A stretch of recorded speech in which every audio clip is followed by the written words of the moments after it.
আজকে আমার গীতা পাঠের 14 নম্বর শ্লোক আমি শুরু করতে চলছি। তাই আপনারা সবাই আরও একবার বলুন আমার সাথে সবাই মিলে, হরে কৃষ্ণ কৃষ্ণ কৃষ্ণ হরে হরে, হরে রাম রাম রাম হরে হরে। চলুন শুরু করা যাক 14 নম্বর শ্লোক। তত সৈত হয় যুক্তে মহতি সন্দনে স্থিত মাধব পাণ্ডবচ দিব্য শঙ্ক পদার্থ।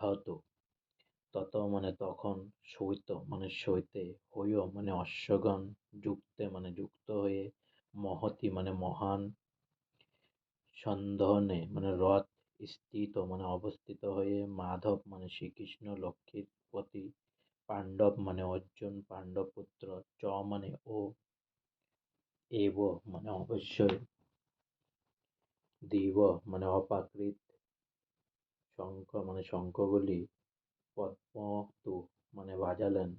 অনুবাদ: অন্যদিকে শ্বেত অশ্বযুক্ত এক দিব্য রথে স্থির শ্রীকৃষ্ণ ও অর্জুন উভয়ে তাদের দিব্য শঙ্খ বাজালেন।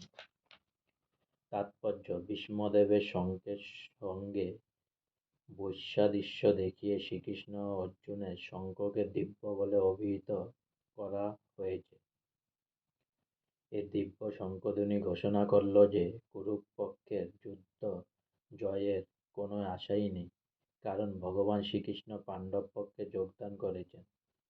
জয়স্তু পাণ্ডবপুত্রাণাং জেয়েষাং পক্ষে জনার্দন। পাণ্ডবদের জয় অবধারিত, কারণ জনার্দন শ্রীকৃষ্ণ তাদের পক্ষে যোগ দিয়েছেন। ভগবান যে পক্ষে যোগদান করেন, সৌভাগ্য লক্ষ্মীও সে পক্ষেই থাকেন, কারণ সৌভাগ্য লক্ষ্মী সর্বদাই তার পতির অনুগামী। তাই বিষ্ণু বা শ্রীকৃষ্ণের দিব্য শঙ্খধ্বনির মাধ্যমে ঘোষিত হলো যে অর্জুনের জন্য বিজয় ও সৌভাগ্য প্রতীক্ষা করছে। তাছাড়া সে রথে চড়ে দুই বন্ধু শ্রীকৃষ্ণ ও অর্জুন কুরুক্ষেত্রে যুদ্ধে অবতীর্ণ হয়েছিলেন।